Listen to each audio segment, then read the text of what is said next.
Hello, welcome to our virtual family game night. I'm Emily with Firefly Toys and Games, and I'm so glad you could join us this evening as we look at our second series of the Halloween games.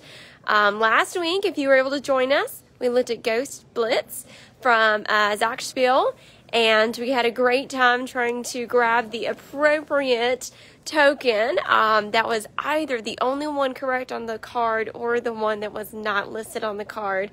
So we had a lot of fun with that last week. This week I'm going to show you two special games that I feel like are very appropriate for Halloween, and they're going to be also good for the family to play.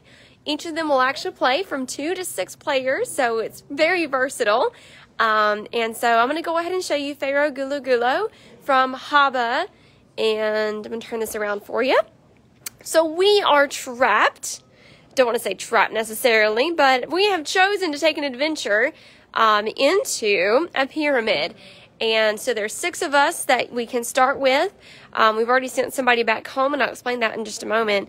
But what you're trying to do is you are trying to make your way through the desert into the pyramid and work your way all the way around into the burial chamber, which is where our cursed mummy lays. And so he can't really find his rest until he's freed of the curse. So we are trying to go in and help him. Now, this is a non-cooperative game. So we want to be the first adventurer to reach the burial chamber, thus freeing the cursed mummy. So what we're going to do is we are going to use our dexterity skills to try to pick up the different boulders that are going to cause us some havoc, because he set us a trap. He doesn't want us to get through. He does, but he doesn't. And so he set up some traps so the people who are not supposed to be in will not make it through the entrance to the pyramid. So what you're going to do is on your turn, you have a couple of options. Your first option is to flip over the next desert tile or pyramid tile that is available, or you can select one of the boulder tiles that are already face up on the board if you don't want to be that adventurous. If you happen to flip over the tile that is not revealed yet, you must pick that color from the cauldron here. So we have discovered we need a white boulder to be removed. Now, you cannot use 2 hands. You can only use 1 hand. So we have to find a white boulder. We cannot hold the staff, and we cannot hold any other boulder. What's so important about that? Well, if we happen to accidentally move the boulder to where it comes out, causes another boulder to come out, or touches the table, then we have to actually go all the way back to start. It's kind of scary. So that's what happened with our little green adventurer. And then you have to reset the boulder all over again. And I just moved white a little bit farther down, so that was definitely not smart on my part to do. I cannot move boulders away for me to get to a color. I can touch things, but if I cause it to fall, I'm going to have to reset the mummy trap and myself back to start.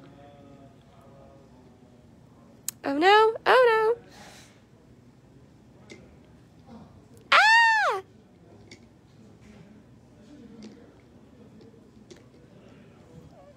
Okay, so I got one out. It is leaning a lot, but I can stick it in our little baggie here, and I am safe. I can go ahead, and I'm going to move to the next location. Now, what we want to do is we want to get all the way up to the pyramid's entrance, because once we do that, then we are able to go ahead and start the second half of our journey. And that is into the pyramid. So once we get into the pyramid, we get to turn the tiles over. And we have to, again, pull the boulders. I don't know what it is about white. Pull the other boulder out, and we continue going. If we're able to do it successfully, we move forward. If you're in the pyramid half, if you get reset, you don't go all the way to the start of the desert. You start at the entrance of the pyramid. So the good news is you don't start the game completely over again. Now, if an adventurer happens to land on a space that has a scarab token, you are able to pick up the scarab token and keep it. You can only have up to 4 at a time, but those are going to allow you to get points at the end of the game. Now, if you happen to find a tile, let me see if I can find him. I can't find him. That has a mummy on it. Then he ends up moving forward, actually causing some havoc along the board. Now, if you're able to pass the mummy, you can't land on him, but if you pass the mummy and you actually make it into the burial chamber, you reveal one of the scarab tiles, the burial tokens, and you pull the selected boulder out. So let's flip back over here. That was easy. Now, if you are able to successfully complete the first tile, then you can go back immediately on your turn and go ahead and flip and try for the second boulder. If I can keep from moving the staff. All right, so I've been able to remove both of the boulders that are keeping the mummy locked in the cursed chamber, and I have now freed him from his curse, which means blue player has won the game.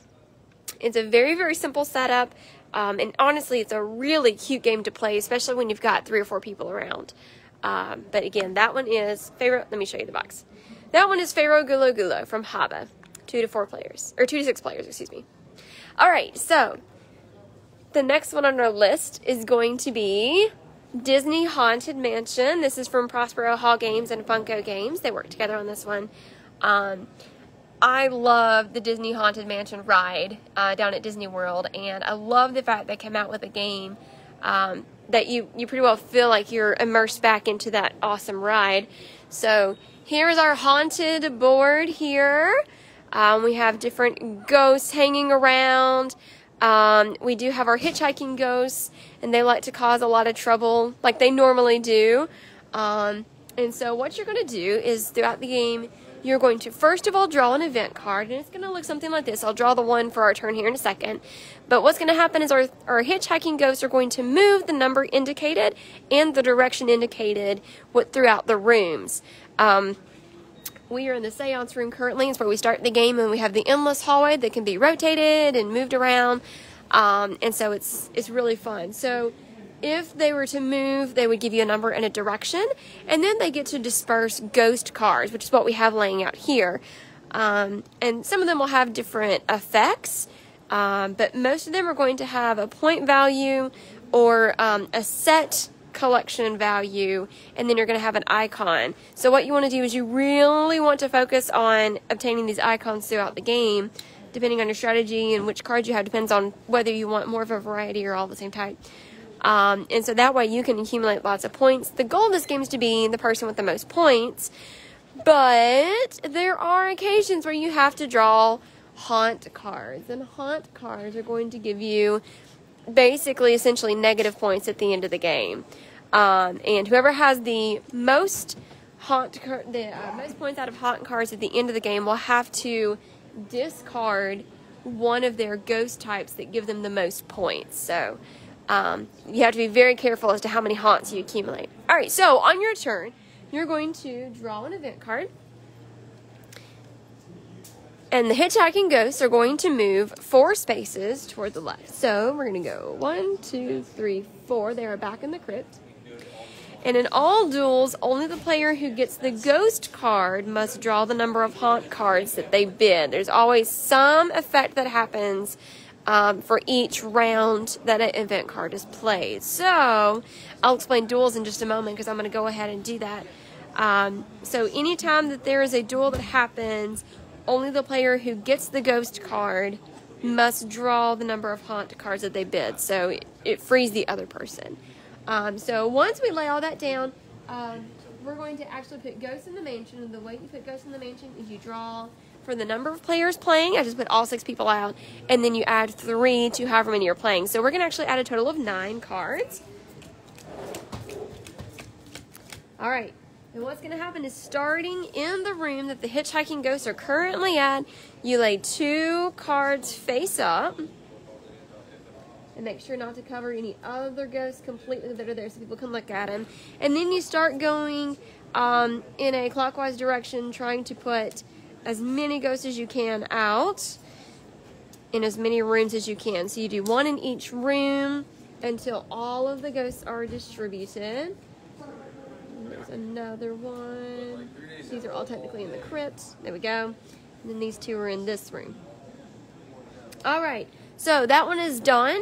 Now, as a player, I have the option of moving out of the seance room into the endless hallway. I can take 3 actions on my turn. And so if I want to, I could move over here, but the problem is if I move into an area where they're already at, I'm going to actually have to receive haunt cards. So I don't want to do that. I'm going to probably go ahead and move off the seance room into the endless hallway, which technically will be into this room right here. And if I want to pick up ghost cards, I have to be attached to the room, and each ghost card will be one action. So, probably, let's just go ahead and take him. So we're going to take him for one of our ghost cards. And let's say that yellow person already has a ghost card. Let's say that I wanted to duel with him. So what would happen is I'm going to duel for my last action on my turn. So each of us are going to get one of these dials. And what's going to happen is, and I'm going to really randomly do this, they're going to secretly pick a number. And this is the number of haunts they are willing to give up, or willing to take, by keeping the ghost card. So let me go ahead and pick a number for myself. All right, so after everybody pick, or the two people pick, then you go 1, 2, 3, reveal. And so this person was only willing to bid to gain 1 haunt card. I was willing to bid 2. So what happens is I would then receive, if this was that person's ghost card, I would receive that ghost card for myself. But in addition, I would have to take 2 haunts. Now, if we would have been tied, if they would have bid 2 and I would have bid 2, then what happens is the person who originally had the card will keep the card, but in addition, each of us would have to bid what we requested, so we would each have to gain 2 haunt cards. So basically this card allowed that only the dueling player is going to be able to get the 1 to haunt the cards. So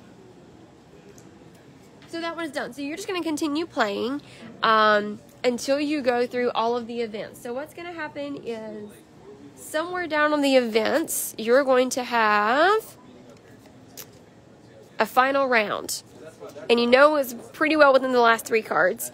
And so you're going to do the action, you're going to do the actual round, but you put 3 extra ghost cards in the mansion. So for us, we would actually put a total of 12 because we do 9 normally. And so once this happens and everybody has had their turn, then we stop, we count up our haunt cards versus our ghost cards. Whoever has the most haunt points, which I do at this point, will have to discard their highest ghost type.